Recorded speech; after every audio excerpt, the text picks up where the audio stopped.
Hello दोस्तों, स्वागत है आप सभी का in day 13 of our countdown towards JIB November 2025।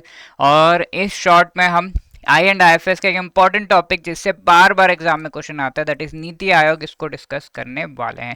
So NITI Aayog is the national institution for transforming India आयोग। ठीक है, तो ये एक थिंक टैंक है जो कि 1 जनवरी 2015 को एस्टैब्लिश किया गया था। This also has been asked in the exam.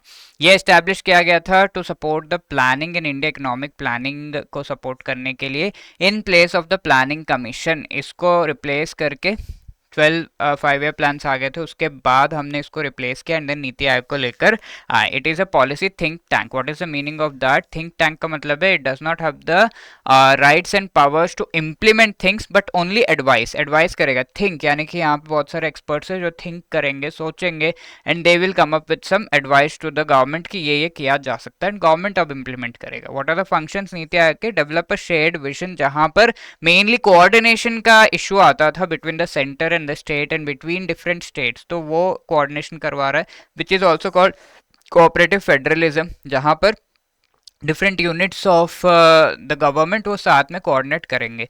Procedures for developing viable plans village level and graduate, village level पे प्रॉपर डेवलपमेंट प्लान्स को बनाकर उन्हें एग्रीगेट करना। पहले क्या होता था, टॉप लेवल पे ये प्लान्स को एस्टेब्लिश करके उन्हें इम्प्लीमेंट किया जाता था। विलेज लेवल पे इन प्लान्स को प्लान आउट किया जाता है एंड उन्हें एग्रीगेट किया जाता है कि सिटी पे कैसे, डिस्ट्रिक्ट में, देन स्टेट एंड कंट्री में कैसे इसे इम्प्लीमेंट करेंगे। नेशनल सिक्योरिटी कंसिडरेशंस को भी ध्यान में रखते हुए नीति आयोग वर्क करता है। Now this is a question for you which has come previously in the exam, तो please answer whether it is true और फॉल्स। टीएफ आप टाइप कर सकते हैं in the comment section. This question was asked in the previous section. FII are based outside India that offer investment proposals in India. So obviously this is a true statement. Okay, thank you.